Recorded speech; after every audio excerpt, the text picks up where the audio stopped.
let's get started. Again, a big hello and a good morning to you all.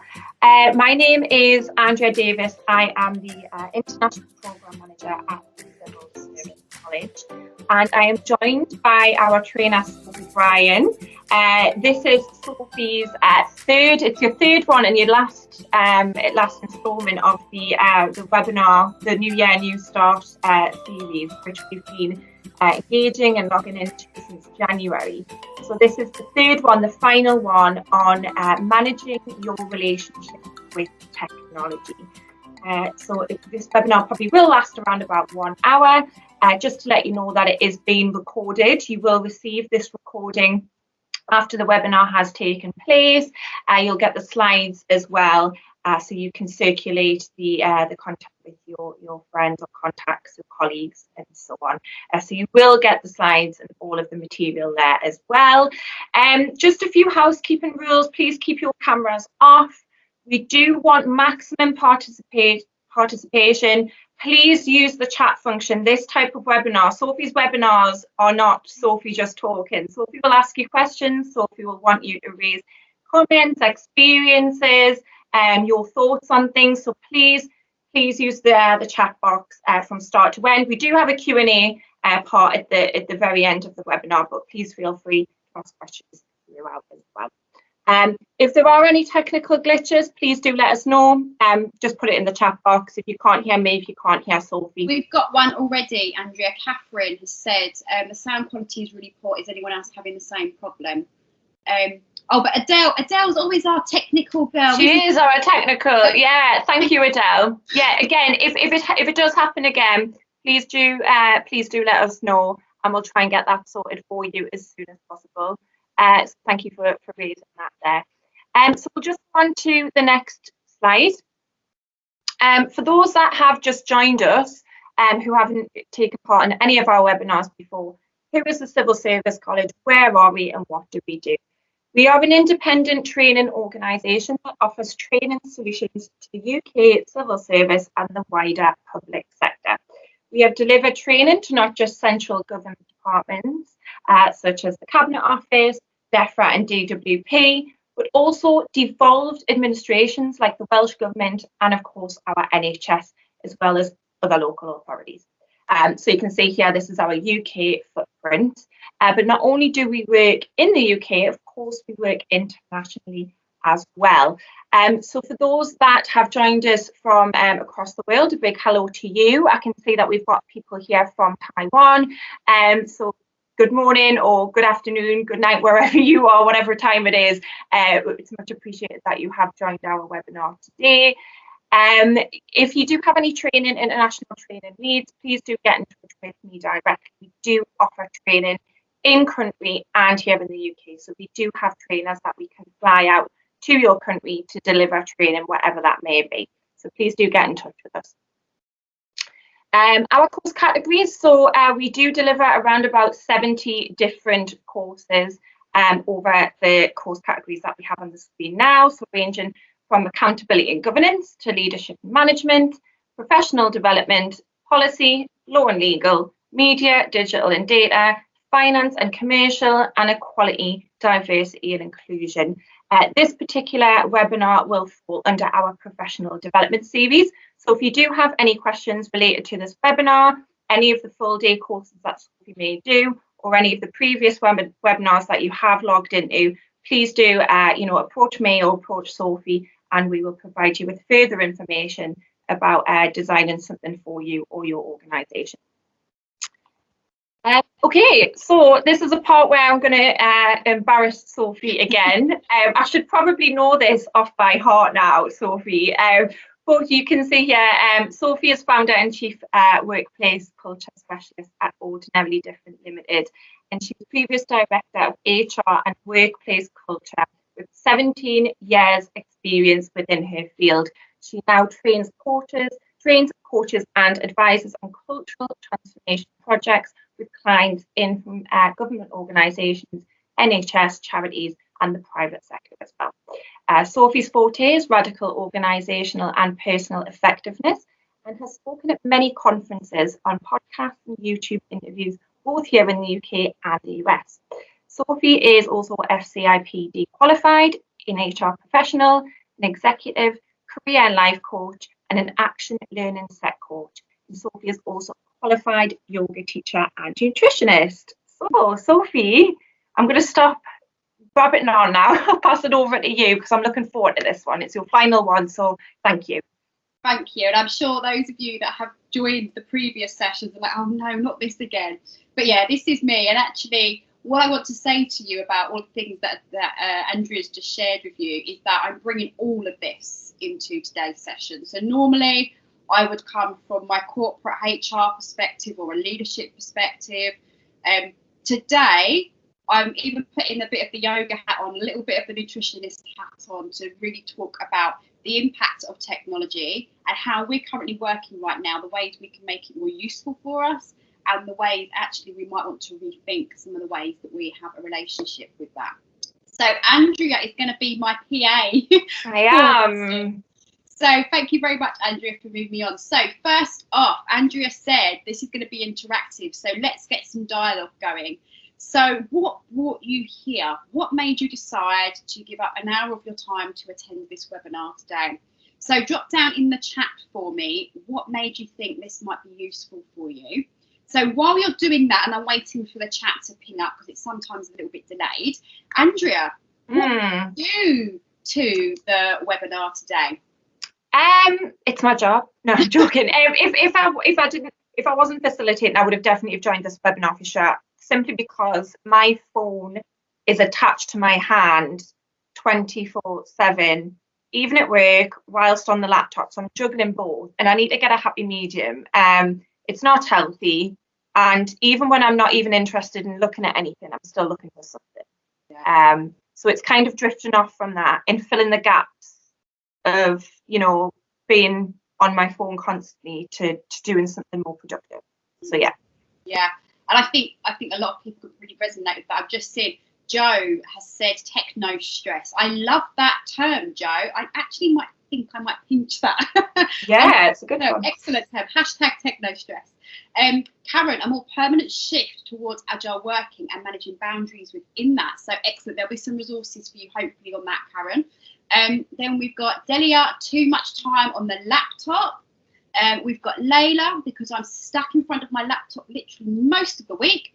I'd like to reflect on my relationship with tech more. So I've definitely got some tools for all of you on that. So Andrea, if you'd mind moving me on one more, I will share with you what we've got to come. Kirsty, rather interestingly, has put here, I'm trying to be a better manager, better parent and human.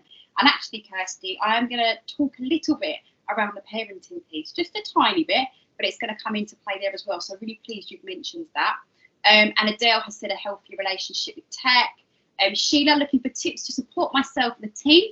We are always on some form of tech. Okay, so then with that in mind, we're going to cover today is this distractions management. So Andrea, just as you said, having this device attached to our hands, it is just a big distraction device. It is. So how are we going to manage those distractions, and how actually could we be a little bit more organised around how we manage our time when it comes to these devices? I've also put in here about controlling your inbox and messages. So whether that be messages coming up on your phone or it be messages in your inbox, emails are probably one of the biggest distractions for us when we're working, when we're attached to our laptops. As Layla has already said, you know, we're constantly on it. Those emails coming in, we need to get a better relationship with those as well. And what I've done for you is I've kind of broken the session down into times of the day. So we're going to work in looking at what happens in the morning, what happens during the day, and what happens in your evening, because we have different relationships with technology at different points throughout that day. And then we're also going to think about the health impacts on that and how to combat that. So that's where I'm going to start to bring in perhaps a little bit of my yoga knowledge and my nutrition knowledge. But don't worry, I'm not going to make you stand on your head in today's session. That might come another one, perhaps, but not today. Okay, so let's then move on and let's dive into this. So the morning routine. So what is the first thing you do when you wake up? So again, in the chat box, what's the first thing you do? You've opened your eyes. What's the first thing you do? Andrea, what's the first thing you do? I look at my phone. I look at my phone. Yeah, yeah. Do. Yeah. I'm a self-confessed phone freak. So Karen has said here, scarily check social media. Lena has said, think about the day ahead and then check time on my phone. Yeah. Joe has said, look at the time, check the time on the phone. So the first thing we tend to do is turn the alarm off that's going off on the phone. So how many of us use our mobile phones as our alarm clock? Do you use your phone as your alarm clock, Andrea? I do, yes. And you know what? I read an article, it might have been, was it a couple of days ago, that urged people not to use the alarm on their phone and to try and get, you know, an alarm clock or something different and put it on the other side of the room so you have to physically get out of bed to turn it off. Yeah. Because you're constantly using your phone, it's like from morning till night. You don't want that as your alarm clock to get you out of bed. It's not a good way to start the day, basically.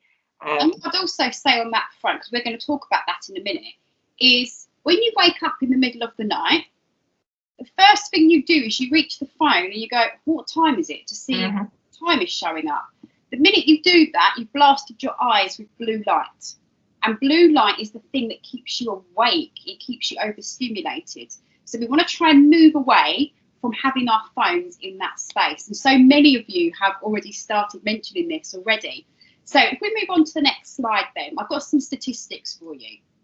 So what do we do with our devices first thing in the morning? Now, this is US figures, and this was taken from 2017. So 4 years on, I'm sure these numbers have actually skyrocketed higher than what they are here. But 46% of people check their phone before they get out of bed. It's the first thing they do to check their phone. And so many of you have already said that. So of those 46%, 79% are checking messages or going straight to social media. 11% are checking the news. And 10% are waking up and playing a game. And only 26% of people in the US wait until after their breakfast to check their phone. So really, literally, only a quarter of the people surveyed didn't pick up their device and start meddling with it before they had breakfast. So what do we need to do about that then? So Andrea, if you would mind moving me on one more. So the first thing is, how about reserving your mobile phone date until after you've eaten breakfast? How about making sure that you've done all the things that are really important in your morning routine and then checking your phone after you've actually made yourself a priority, after you've nourished yourself, you've had something to drink, something to eat. And then, Andrea, you mentioned this already, avoid using your phone, a laptop or an iPad as your alarm clock. Get a real alarm clock. Yes. It could be the most basic of alarm clocks. It could be a little tiny one. Argos sells them for like £2.50. You can get them on Amazon. It could be as basic as basic. But having that real alarm clock there just stops this interaction. And actually, we know what happens when we look at the phone and there's a notification on there, or there's a text message or a WhatsApp. We're not going to leave it, are we? We're going to want to dive in and see what it says. So we can remove that completely by getting a real alarm clock. And as you said, Andrea, put it somewhere far away from your bed so you actually have to physically get up to go to the alarm clock. It's so easy just to roll over and press, sleep on the mobile phone. And then I think I need to have mine in the kitchen. downstairs. So people are more likely to also be negatively influenced online. So we all know how social media can make us feel, how sometimes the news can make us feel, and yet it's the first thing we tend to do with our day. We pick up the phone, we check social media, as I know some of you have mentioned in the chat, or we check what's happening in the news. And if you find that type of thing quite negative and you find it quite unsettling, you're not starting your day off in the best way. You're starting off from a negative perspective rather than a positive perspective. So how about limiting those notifications, muting those notifications or blocking them so that you're being more conscious to step into using your phone rather than, okay, I've woken up, let's see what's happening on the news. Perhaps reserve that for your date after your breakfast. Have a date with your phone after your breakfast.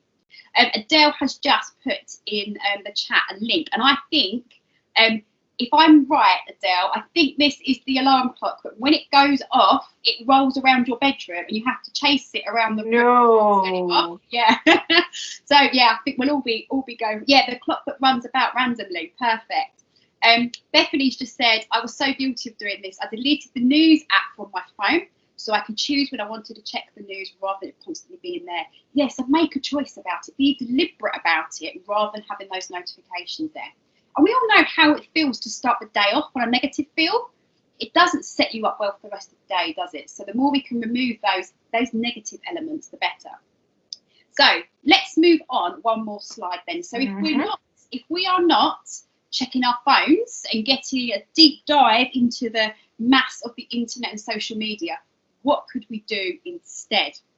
Well, I have been doing several courses recently and reading lots of books around what the most successful and top performers do with their day. And there's a lot of correlation, a lot of science to these particular things. So they run on a 3 times 20 principle. So in the first hour of their day, instead of getting sidetracked with media, getting sidetracked with news, social media, responding to WhatsApp messages, they remove all of that and they spend 20 minutes on exercise. They spend 20 minutes on reflection and they spend 20 minutes on learning. So I have got some tips for you on this front. So if we move over onto the next slide, here's what we can do. And here is how we can have a better relationship with technology. So here's how we can use the tech to enable us to have a better start in the morning rather than our default. So if you want to spend 20 minutes of your day, first thing in the morning, doing exercise, here's where you can go to find useful tech. So of course you could subscribe to any online workouts. There's a whole, oh my gosh, a whole smorgasbord of online workouts you can do on YouTube. If like Bethany, she's mentioned yoga, you like yoga, obviously it's a big thing for me because I'm a yoga teacher, then my go-to is 20 minutes of yoga in the morning. And Yoga with Adrienne is a free YouTube channel and her yoga is absolutely outstanding. And even as a yoga teacher, I follow her work. So that might be something useful you could do. You could go for a run. And in fact, before we were talking on the webinar, myself and Andrea were talking about how good it feels to go for a run in the morning. And even have music on in the background if you want. If that makes you feel good, then use your tech to give you some music.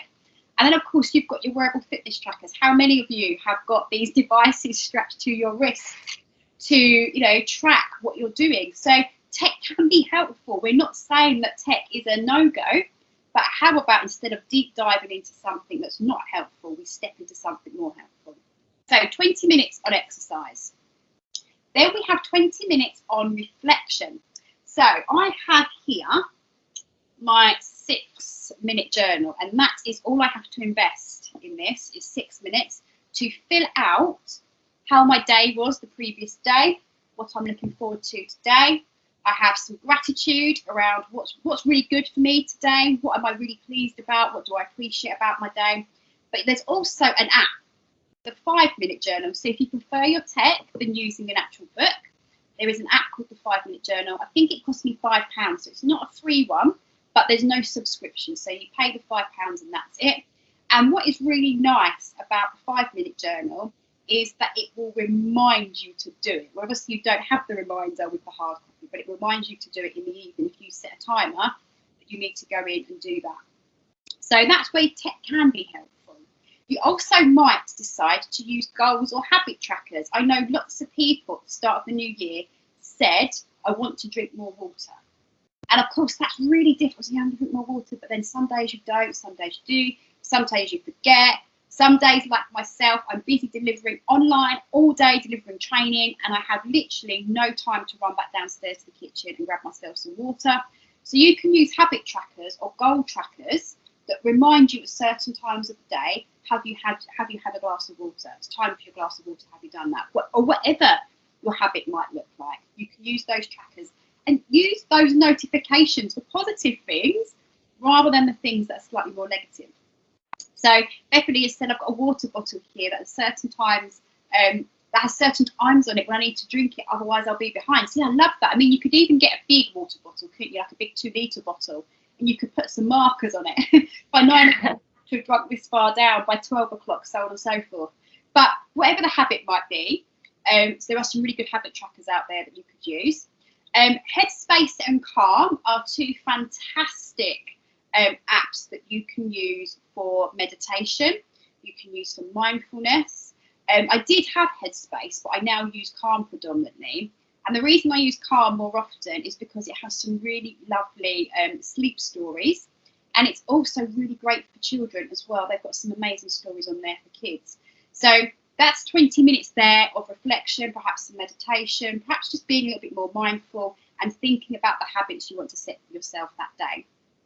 Kirsty sending a love heart in terms of loving the resources. Good. Then in terms of learning. So one of the reasons why these people, so when I say successful people, I'm talking about entrepreneurs, I'm talking about athletes. Those types of people are successful because they clear their head and they fill themselves up with the good stuff before they start the day. And one really great way of doing that is exposing yourself to learning. So the last 20 minutes of the day, not 20 minutes a day, the last 20 minutes of those free, they spend on investing in learning. So if, for example, you are going out for a run, you could listen to a podcast. You could listen to an audio book. While you're brushing your teeth or you're in the shower, you could listen to a podcast or an audio book. Perhaps you might want to, for 20 minutes whilst you're eating your breakfast, read a book. So, of course, we're talking about tech here. So here's the tech that can help. And the one I think that most people aren't aware of, which I probably should take commission for this now because I talk about it all the time, is Blinkist. So those of you that don't know Blinkist, it is a paid-for app. I subscribe to it. I think it's $7.99 a month, so it does come at a cost. But it condenses over 2,000 different books. They're all personal development, business, leadership. So it's all non-fiction. And they condense these big, massive, 10 hours worth of audiobooks into a 15-minute digestible read. So you can either read it in 15 minutes or you can listen to it in 15 minutes. So in an hour on my lunch break, if I ever get one, I could have effectively learned the content of 4 books. So for me, it's just completely invaluable. So if you like that kind of thing, Blinkist is amazing. I think most people are familiar with Audible anyway. But of course, if you're not, that's a platform you can access to listen to audiobooks. And of course, podcasting is also an amazing space to step into, to learn all sorts of things in any area of interest. And then, of course, the Kindle, if you prefer to read books electronically. I looked in my Kindle account yesterday. I've got 450 books in my Kindle account, which I think was much more useful to me when I was commuting because, of course, I haven't got to carry around a bulky book. But now I'm at home, I prefer the hard copy. But either way, whatever works for you, setting aside that 20 minutes for learning, I think is really important. So that's how tech can help in your morning. How about during the day then? So Andrea, would you mind moving me on one more? So what does during the day look like? So Andrea, thinking about your day, you've had your morning routine, you're now kind of getting into it, it's probably about 10:30, 11 o'clock. What tech are you now using? The laptop straight away. Emails, probably on my second, going on a third Zoom call of the day, of the morning, shall I say. Yeah, the laptop, that's what I use Monday. Well, I say Monday to Friday. I use it pretty much 7 days a week, but for work reasons, it'll be the laptop, yeah. Yeah. So what our day looks like now then is, Andrea, if you could move me on. I've got some stats here in terms of what our day looks like. So since the lockdown, we have 13% more meetings. And I think about that from my perspective, and I think it's way higher for me. Oh, yes, yeah. Actually, for you, you're 100%, yeah. So we're constantly now in meetings because we don't have access to people in the same way that we would. We have to schedule these things in. We have to set up the calendar invite. We have to send, the links over.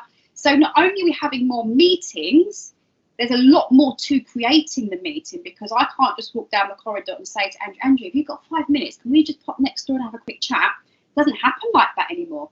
So we've got 30% plus more meetings. We've got more people attending the meetings because everyone's that little bit more accessible now.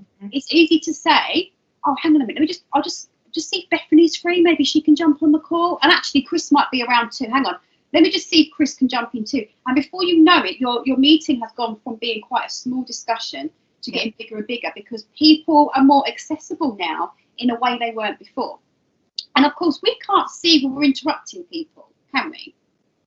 When we decide to bring somebody into a meeting or we want to go quickly have a chat with them, we can't see their heads down at their desk, they've got their headphones in because they're trying to concentrate. We don't have visibility of that anymore. So it's easier for us to kind of gather people up and invite them to meetings. 5% more internal emails. I also think that's not accurate. I think I'm having more conversations over email than before. Andrea, what do you think? Do you think you're roughly 5% more, or is there more going on for you? Internally, we actually, because we use the Zoom function, the Zoom chat, it is much quicker. So in terms of the team, we don't really send, emails to each other unless it's a group collective. But yeah, I feel like at the minute, clients and whatnot are emailing more as opposed to picking up the phone and ringing instead, because they know, guaranteed, that person is working from home or in the office at their laptop, as opposed to picking up the phone. Are they in the office? Are they at home? So I'm finding that there is more emails externally. So we've got inboxes that are kind of getting bigger. And then we've got more emails after hours as well. 8.3% more emails after our working day is finished.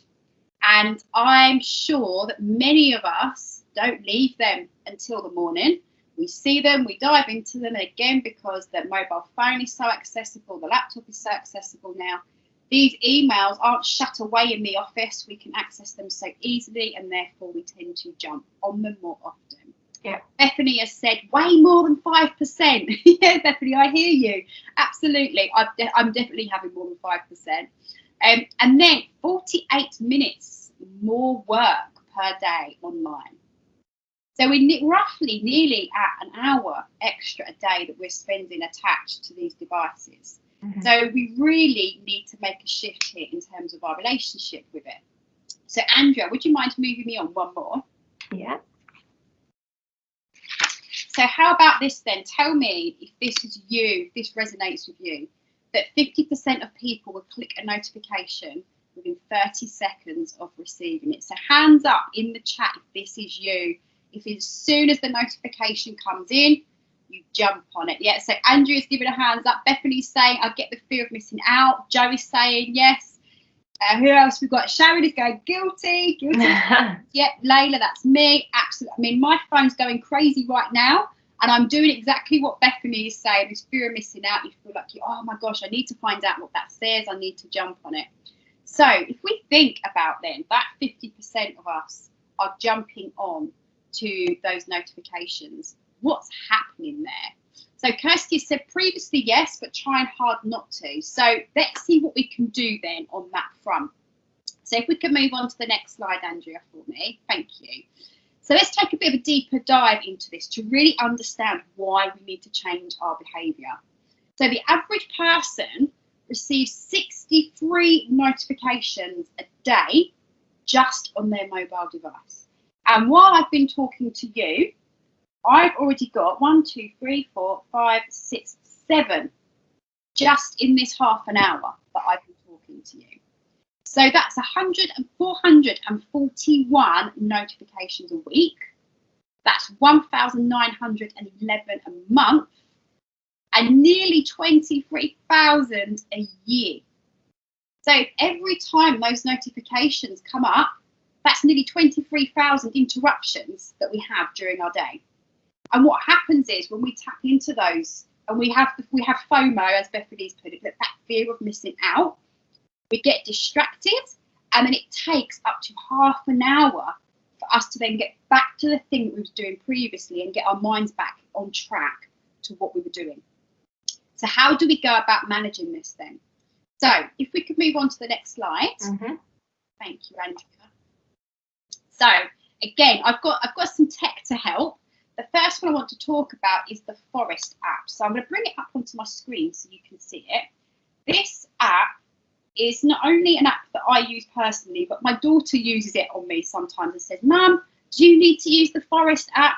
And it's basically like a Tamagotchi. So how many of you remember Tamagotchis? Do you remember Tamagotchi, Andrea? Yep, I had a few when I was a kid. You have to try and keep this little technical animal alive. You have to feed, you have to water it.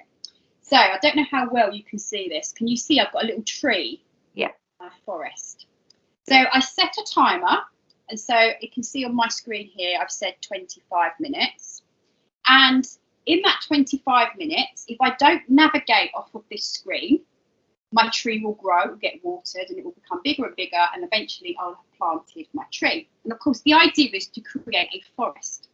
So if I navigate away from that app, if a notification comes in that I decide to respond to, or it's pinged, or the phone call goes, then my tree will die.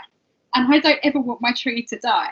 So it's a really great app for you to use to stop you from accessing your mobile phone, stop you from reading those notifications. It's quite a fun thing to do, especially if you have teenagers or older children who might be using these devices too, and you want them to kind of come off and be present in what they're doing. You could use an app like that. So there are many others, but Forest is the one that I like because I just think it's quite funny, like kind of growing this little tree. But what you could do instead is create tech-free zones or tech-free times of day. So you could say to yourself, okay, I'm going to take a lunch break, and I'm going to take half an hour, 45 minutes, an hour, however long it is. But that lunch break is not going to involve being on my laptop. It's not going to involve being on my phone. You could jump back into your free times 20, and perhaps you could do something there. You might decide to read or go for a run, go for a walk, but remove that tech from you for a certain time. And my daughter's school, when they were doing online learning, they had tech-free Fridays, which I thought was fantastic. But they said, no, we're not going to do any online learning. All the learning is going to be off of a device. So you could create some times where you think, okay, I need to prepare for this report. I need to read a document, and that's going to be my tech-free time. I'm going to move away from the screen, print the document out, go away from the laptop, and read it somewhere else. Create rules around how you're going to be present with your family members and how you're going to be present with your colleagues. When you are online, do you have rules around removing these distraction devices so that when someone's talking to you, you're not going, yep, okay, and they know that you're doing that. And it's the same when you're in each other's company, particularly when you're at home with your family members or with your flatmates, whoever it is you live with. They can see you're doing that too. So create some rules around how do you want to be present with each other. Turning off those notifications. So Bethany, I think you mentioned it before about turning off that news notification. If you go into your phone, I mean, I've got an iPhone, so Android might be slightly different, but it will bring up all of the apps that you subscribe to, and you literally just have to turn off, and then you won't get those things pinging up. And I've also muted my WhatsApp as well for certain times of the day, so I don't have WhatsApp messages coming up either. But of course, you can always put your phone, you could put your laptop settings onto Do Not Disturb as well, which is always helpful. And I wonder how many of you actually track your screen time. Andrea, do you track your screen time at all? I try not to, because I would be so shocked and appalled, especially on my phone as well. I do get a notification sometimes, but I think I actually turn that notification off to tell me about the notifications that I should be turning off. Basically. So with that, Andrea, I have an iPhone, so I don't know how it works on Android, but on the iPhone, I get a weekly notification that tells me your screen time was up by 17% or it was down by 5%, and it will tell me how long I was on my phone for. So it doesn't even counteract, doesn't even bring into account my laptop or my iPad, it's just my phone. And on average, it's about 3.5 hours a day. Yeah. Which I actually find really shocking. Yeah, me too. Really shocking. And when I see that, I'm like, oh my goodness. So there's a real need, I think, when you see that, you see the relationship you have with tech, and you don't really have much to show for it. Mm-hmm. So Andrea, when you deep dive into your phone, when you kind of shut the phone off for the evening, have you done anything productive with that time on your phone? I try. I mean, when I say it's stuck to my phone, I'm not joking. But the time that I get back, any time that I get back, I do try and keep active and, go for runs, or, I try not, when I finish work, that's it, I finish work. I try not to go on the laptop, and I try not to have my emails on my phone as well. So I'd have to physically put in the browser, Microsoft, whatever, and actually physically log in to look at my work emails. So all that time that I'm actually getting back, I do try to use, getting active or cooking or whatever it might be, catching up on stuff. But yeah, I need to get better at it, unfortunately. I think that's a really good point you just mentioned there, Andrew, because I think the time that we can claim back from our technology can be used for all those things that you say, I don't have time to do that. I don't have time to learn that hobby. I don't have time to read that book. Many of you, when I said the 3 times 20, may have gone, I don't have time for an hour in the morning to do that. But if you manage your relationship with tech better, I've just said 3.5 hours a day on technology, although part of that 1 hour is going to be me doing my 3 times 20, but you get that time back when you manage that relationship better. So Bethany has said that she puts on the do not disturb on her phone from 7 p.m. in the evening till 9 a.m. So that's fantastic. Jo has said, Jo, I think this is in relation to what I was saying about tracking your time. She says, no, too many different devices to track, and then it becomes more admin. Yeah, there are too many, which is why I just do my phone, Jo. I wouldn't want to know how long I'm on this laptop for, because I think that'd be quite scary. And Jo's also said, my weekly team meeting is now a walk and talk. I like that. Share. Yeah, it's lovely. I like that idea. We're catching up with everyone. And actually, when I finish this webinar at 12 o'clock, I've got a walk and talk, which is really nice. Just to be out in the open, we're still having a discussion, we're still having the meeting, but we're moving our bodies and getting fresh air. So that's amazing there, Jo. And I think Andrea's championing that as well. Absolutely, yeah. Chris was on this call earlier, my manager, and he's left the call. So I wish he would have been there for this part, just to kind of get that idea in motion. But yeah, no, I really like that idea. That's great. Well, Andrea, you could do it with everyone else, couldn't you? You could start doing it, and you could breed a habit. Really good. Kirsty has said it's all about setting good habit, i.e. switching off 8 and 9 each night. Yeah, absolutely. I have a do not disturb function on my phone, and I use that in the evenings from 10 o'clock onwards. But now I've seen Bethany at 7, I'm thinking maybe I should go a little bit earlier too. Okay, so let's move on then. So one of our other distractions is these dreaded emails.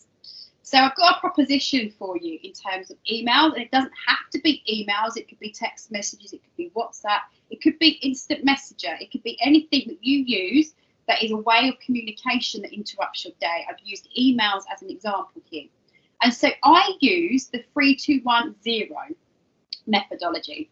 So I set 3 times a day when I'm going to actively go into my emails. My emails are turned off, the notifications are off, but I set a time at 9:30, at 12:30, and at 3 o'clock. And those are the times that I say, right, you can go into your emails and you can read them then. I give myself 21 minutes to spend in my inbox. So what I do in that time is not necessarily doing all the responding.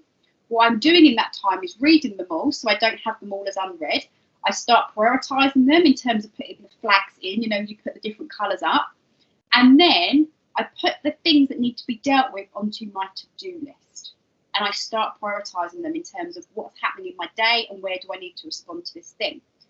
The inclination is when we go into our emails, we tend to spend a lot of time in there because we're dealing with the thing that needs to be dealt with rather than thinking about the priorities we have for the day. So where I say 0 in your inbox, what I mean by that is I've cleared those unread emails. They've gone down to 0, but everything that needs action in has moved from out of my inbox to onto my to-do list. So it doesn't have to be 3210 because some of you might be, well, my job is continuously, all I do is respond to emails as part of my job. Perhaps you have a customer-facing role where you have to be there to respond and to respond quickly. So in which case, you might decide to change that to 5 times a day or 6 times a day. For some of you might be, it's okay, I could probably just do it twice a day. So find the number combination that works for you. So how many times a day are you going to check them? And for how long are you going to check them? And then move all of those tasks that come from your emails to your to-do list and prioritise them. So that's my tool and technique for you there. So we've been busy working through the day. What about now at the end of the working day? So Andrea, would you mind moving me on one more? Perfect. So how do we finish the day off then? The day is done. We've shut down the laptop. What do we do to relax and unwind? So Andrea, what do you do to relax and unwind once you finish the day? Well, if it's a Friday, Sophie, usually a glass of wine. But no, I probably finish a little bit. I do tend to finish a little bit later than what I should. It's usually just chasing people, doing bits of admin towards the end of the day. But when I am done and dusted, I do try and do a bit of, walking, running. I try to make sure that, at least I spend half an hour after every working day doing something active, no matter what it is. Sometimes that doesn't happen. I'm not going to sit here and lie and, tell everyone that I'm a fitness freak and I do it every day. I don't. But I do really, really try. I'd say, out of 5-6 days out of 7, I do that. At the end of the day. So that's great then, Andrea. So getting out, getting some fresh air, exercising your body. So I think what we need to rethink about, so if we move on to the next slide, is how we manage our technology after we finish the working day. So I know from many, many people that I speak to on a daily basis that after they've been online, they've perhaps gone out and done their exercise, Andrea, and the next thing they do is they sit down and they scroll through their phone, or they take to Netflix, or they take to the iPad, or they go on a game, etc., etc. So of course we're jumping back into tech in the evening as well. So, which is lovely because Catherine's just said that she does sewing, so that's lovely. And I think Joe has said only on Fridays. I think that was in response to your wine. I mean, say Fridays. Let's add a Thursday on as well. Yeah, well, Thursday is the new Friday. And Kirsty, just to jump back, Kirsty's just said around the emails that she did this with her email box last week. It's only taken her 30 years as a civil servant to get organised. Has made a real tangible difference though. So that's good, Kirsty, that someone's tried it, has that technique. So hopefully that will filter through for all of you. And I think it applies here in this evening space as well, in terms of how often are we going to check our phone? How often are we going to check those messages? How often do we sit watching TV or having a conversation with our friends and family, and this is sat right next to us? So I've got some more details, some more stats here around our behaviour. So people spend over 10 hours a day on different media devices, 10 hours a day. And then we only sleep for 8 hours. So only 6 hours of the day are we actually device free. And actually, I think that's probably a bit overgenerous. I think it's probably less hours a day we spend attached to a device. And the average parent spends more time on their phone than they do with their children. So this is where I was talking about this parenting piece coming through now. So I've got a shocking statistic for you. So if we can move on to the next slide. When I heard this a few years ago, it just stuck with me. In terms of us as parents being attached to our technology, our children are now becoming attached to our technology. So in the evenings, our children are on the iPads, they're on the phones, they're playing games, which means that 70% of children get less time outside than an average prisoner. And I was really like, wow. Yeah, that's shocking. Isn't it? Absolutely shocking. And so I think that for me was really sobering in terms of creating a much better relationship with tech. Joe's just sent an emoji in the chat box. With a shocked face. Yeah, no, that is shocking, to be fair. Really shocking. So there's some great examples coming up in the chat here of how we can move away from that and how we can perhaps think about our relationship with technology and our relationship that our children have with technology and those that are around us. So Bethany has said she goes from sitting at her dining room table working to sitting on the sofa watching TV. Where on a Friday, I pack my laptop and work technology away, so it's a work-free environment for the weekend. So yeah, Bethany, we're almost going from shutting the laptop down to then finding the next device that's going to do the next thing for us. Sharon has said she puts the music on and unwinds, dancing around the room, and sometimes goes for a short walk. Perfect. So really getting our bodies into a good state then to wind down. And then Joe has said that's because we can't get them off the Xbox. Yeah, and it is a real issue here. So I've got a few things I wanted to share with you in terms of how we finish our day off. So moving on to the next slide, if you wouldn't mind, Andrea. Yeah. Is that the National Sleep Foundation have done so much research into the impact of us using devices. And I mentioned this at the very beginning around the blue light that is emitted from all these devices that we're using. It impacts on our natural hormone, melatonin, which is what enables us to have a really deep, restful sleep. So you might notice on the days that perhaps you might have gone to bed with your iPads and you've watched a film in bed, and perhaps you've been up a little bit later because you've got so engrossed in a series and you're binge watching something, that your quality of sleep is nowhere near as good. And when you wake up the following day, you feel that little bit more lethargic. Perhaps your eyes even feel a little bit more tired physically. So it really starts to impact on your sleep. So how about here, when it comes to bedtime, is having a device-free bedroom. So I don't allow my daughter to have her Switch device in her bedroom, and she has certain times in which she can play on it, and when it starts to come up towards bedtime, say around an hour or so before bedtime, the device has to go away because it then starts to impact on that melatonin. So thinking about having a device-free bedroom, and if you are using a device, so for example, you're using your device to listen to Calm, or you're reading your audiobook, you're reading a book, or you're listening to audiobooks, how about some blue light glasses? And I have some here. So these are my blue light glasses. They look exactly the same as my normal glasses. These don't have proper lenses in, so this will make you laugh.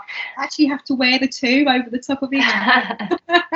But these cost me, on Amazon you can get them for about £10, I think. These were slightly more expensive because I didn't realise Amazon sold them. But they make a really big difference to me when I'm reading at night, when I've got my Kindle. Putting these on, I don't feel anywhere near that same amount of fatigue as I do normally.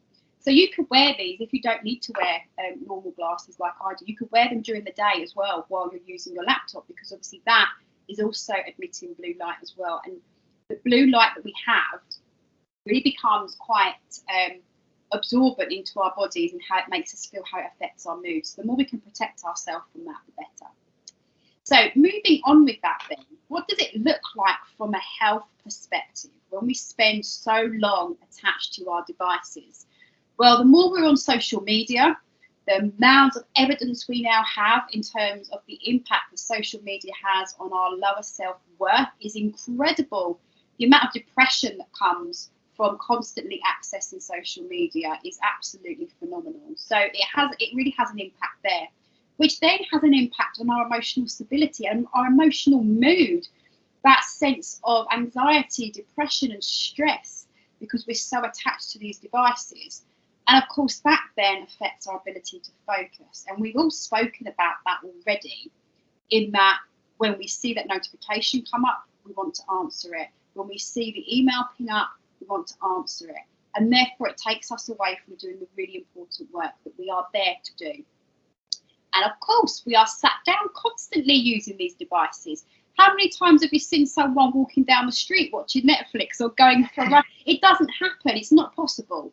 So because we are so attached to these devices, we are seeing a real incline in terms of obesity. We're seeing an incline in people's aerobic fitness is dropping. So we're not as fit as we used to be. And it's comfortable, isn't it? Especially if you live in the UK or you live in a climate that has similar weather to us, where the weather in the winter is just miserable and it's cold and you just want to sit on the sofa after work and wrap up in a blanket and just snuggle up. We don't have this inclination to want to move our bodies, and part of that is because tech is so accessible to us. And then of course it affects relationships, and actually I had to call one of my friends out on this, where I was talking to her and we were having these regular conversations and we were doing Zoom chats, but I was talking to her, but she was, yeah, just hang on. And it starts to then affect your presence with that person. And especially the people that you live with, when you're constantly attached to your device, what you're effectively saying is that notification that's just come up on my phone is more important than you. So one of the things that I do with my daughter is of an evening when I've finished work, I still, a bit like you, Andrea, the phone has to kind of move around the house. But I leave it outside my living room. So I put it in the hallway and I put it in a little pouch as well, so that even when I'm walking past it, going backwards and forwards to the kitchen, I'm not tempted to just quickly look at it. I put it in a little pouch and I leave it in the hallway. And then I give myself permission at certain times to go check it, but not with my daughter present. I make a really strong rule around I won't do that, because she's 8 and she's going to learn habits around technology from me. So when she sees me having a conversation with her and I'm messaging people, that's exactly how she's going to grow up with tech as well. So thinking about how technology affects your relationships. And then the other one I wanted to talk about here is that we so often now eat without being mindful around what we're eating, how we're eating it, because we're normally attached to tech when we're eating. So when was the last time you had lunch that was completely away from a device? Andrea, when was the last time you did that? I honestly couldn't tell you. I feel like it's worse as well in lockdown, because usually out of lockdown you'd be going out for dinners, you'd be going out for lunch, and usually your phone would be away. But I feel now, because we're kind of with our own, in our bubble, we just want to catch up with what everyone's doing on their lunch and their dinner. So you do have your phone on you. You're not active. You're not out there. You're not actually socialising with people. So I find that it is more and more now. And I can't remember. Can't remember when the last time it was. And it's a real shame, because there's a real mindful moment when it comes to eating. That we, for so many of us, and that's why we've been so affected by these lockdowns, is because food is a source of pleasure for us. Food is a source of socialisation for us. So when we eat, we want to enjoy those flavours. We want to enjoy the experience of the food that we've made and what we're eating. And what we're doing when we're attached to tech is that you're probably going to eat your lunch and not even really recall that experience whatsoever. So we're removing away actually some of the enjoyment that we would normally have, and we're placing it into technology instead. So how about this lunchtime? I'm daring you all. We're half an hour off of a normal lunchtime here in the UK. How about taking your lunch break when you're not surrounded by food and just really consciously, mindfully enjoying the food and the flavours that you're eating? So Bethany's just said here, we've got a rule of no phones at the dining room table so we can have a conversation. Yeah, absolutely ban them from the table. And Tahir has said you can turn on a blue light filter on the iPad, which cuts out the blue light. And it does it on the iPhone as well. I know there is a blue light function on there. And in fact, in the evenings, you can set it so that the lighting on the phone isn't as bright on your eyes as well. So good point there, Tahir. Thank you. Andrea, would you mind moving me on one more, please? So here are some key questions for you to think about in terms of managing your relationship with tech. Does this thing make me feel good? Does this responding to this message, does me, jumping into this WhatsApp group or reading these social media posts, does it make me feel good? If it's yes, then wonderful. But if not, there's something there to you to think about. Is it helpful to me, given how I might be feeling right now, or given what I might have to be doing in my day? Is it helpful for me to be reading these notifications when I'm reading them? Is it helpful for me to do a deep dive into social media right now? So if I'm doing this, what am I not doing? What are all those missed opportunities that have gone past where you've been so attached to your technology, you've missed out on a conversation, you've perhaps not been present with somebody, perhaps you've missed out on your really listening to your child telling them about their day at school, or a conversation you could have had. So if you are attached to tech, what are you not exposing yourself to? We had this conversation, Andrea, didn't we? Can you account for your time? We feel like we are so cash poor, we are so time poor. Everyone says this constantly. I don't have the time to do that. I wish I could do this. We've got big dreams and aspirations. I'd love to learn how to draw. I'd love to learn how to be an artist. I just don't have the time. But if you manage your relationship with technology, and you can take account for that time using for something productive, you absolutely can do those things. So what's essential then and what's not? What is the non-negotiables in terms of technology, and what are the things actually you could give up and stop doing? So we all know that when we're at work, we need to be accessible to our work colleagues more so now than ever before. So what is essential is having that phone next to you, perhaps, to be able to answer those urgent phone calls. That's essential. But what's not essential is perhaps responding to all the notifications that come up. So ask yourself those questions. What is essential and what's not? And what have you always wanted to do or learn but you don't have the time to do? If you manage your technology, then you'll be able to find that time to be able to do it. So Jo has said that she gave up social media a couple of years ago now, sick of seeing what people were eating, haven't missed it at all. Jo, I'm with you on that. I have to be on social media for my business, but I just can't do this every day, dipping into reading it. I very rarely post on my personal social media. I'll only post on business social media because I found it actually quite toxic. So I'm not surprised that a lot of people actually, Jo, not the only one, who is starting to move away from social media. So in the last couple of minutes then, let's just quickly move on. Kirsty said social media is the devil. I to a certain extent, I agree with you on that. So here is my tech survival kit for you then. So the first thing I said is my blue light glasses. So blue light glasses, blue light filter. You can get a blue light filter you can put as a screen over your laptop. You can get hold of those. Alarm clock. So here I've got my one, my big one. Here's my big alarm clock. And it's one of the ones that align with daylight. So if I set my alarm for 6:30, at 6 o'clock it will turn on and it will gradually get lighter and lighter and lighter. By the time I wake up at 6:30, even though it's pitch black outside, which it won't be for much longer, thankfully, but even when it is the deepest starts of depths of winter, I get that sense that, oh, daylight is now time to wake up. It resets your body clock.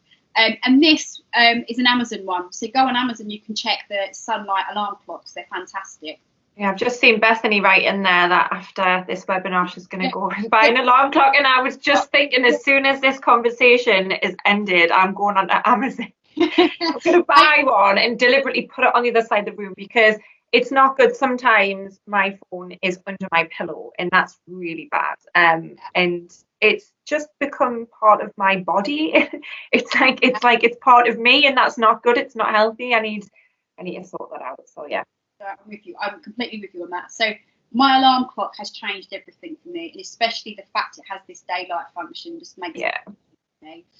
So think about notification blockers. Perhaps you're not using an app to track your habits on that or to prevent you from doing it.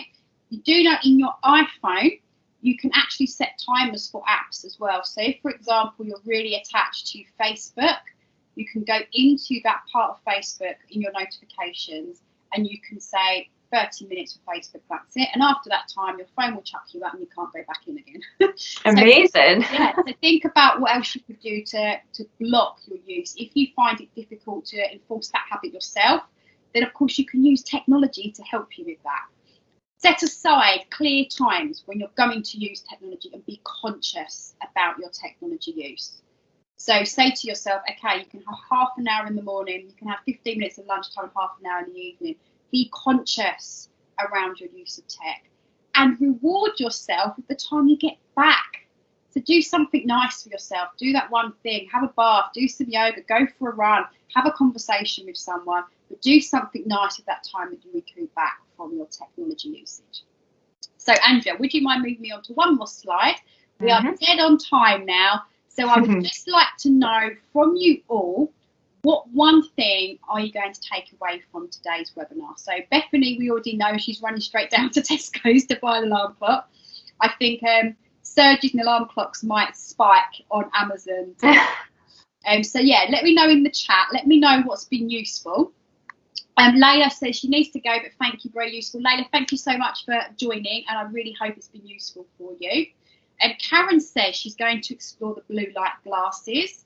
Adele's going to buy a journal. What else? We've got more blue light glasses coming up. What else have we got? Sharing this with colleagues. What else have we got? Bethany's already downloaded the Forest app. Lindsay has said she's got to go. Excellent webinar. Many thanks for the session. Thank you for joining. Thank you. We really appreciate that. Turn off notifications. Yeah, I think I'm going to give that a go as well. I've been meaning to do it, but it's just something that, you know, I just keep forgetting, and then I'm just drawn back into the social media world. And I think notifications are helpful. A couple of comments actually on here about social media. So Kirsty said, I use social media in a self-depreciating way and am mindful not to ever respond to attention-seeking posts. And I think actually that's what it's become more like, isn't it, Kirsty? It really is about conflict and people arguing with each other and really just being unkind to each other. So yeah, remove yourself from that. So email checking at a set time, perfect. Valuing my time planning and getting myself some blue light glasses and an alarm clock. And Karen said very helpful. Clara said very useful in many different ways. Thank you. We've got Sharon reducing her time on her tech and her phone. Priscilla has said very useful, and Simon has said switching off notifications. So that is all excellent. I'm so pleased you've all taken something useful away from the session. I will be here for the next couple of minutes. If anybody has any questions they would like to ask, so hang back if there's anything that you do want to ask. Otherwise, if something comes to you after the session and you think, oh, I need to ask that, I will drop my email address in the chat box so you can contact me, or of course you can go through to Andrea and she will pass the message on. But thank you so much, everybody. Yes. No, thank you so much, Sophie. And again, if you do have questions for Sophie, please do pop it in the box now. We have 1 or 2 minutes spare. You can approach us later on as well. That was Sophie's final instalment of the 3-part series of New Year, New Start. So that was fantastic. Thank you. But obviously we'll get Sophie back on in the future with more material, more content for you. And we always like having Sophie on here, and it's obviously a joy to work with her. So thank you so much, Sophie. I hope everyone's enjoyed it. Just to let you know, if you are interested in finding out more about our webinars, we do try to do these each and every week. Please do check out our website at www.civilservicecollege.org.uk and sign up to our training alerts, because if you do so, then you will get notifications. Good notifications, so don't turn your notifications off from us, but you will get notifications from us about all the free webinars that we do run, so you will get first stabs of, you know, getting registered and whatnot. So please do check out what's going on then to the courses in webinars. And just the next slide, for some reason it's not there. I don't know what's happened. Damn technology. Just go back to that. So we do have some webinars coming up. The next page would usually advise you all of what is coming up. But if you check out the webinar section on the website, we do have a range of webinars now scheduled over the next few months as well. So thank you so much. And yeah, thank you, Sophie. It's been fantastic. We hope to see everyone back on board with us again in the future. Thank you, everybody. Take care. Bye. Thank you. Bye-bye.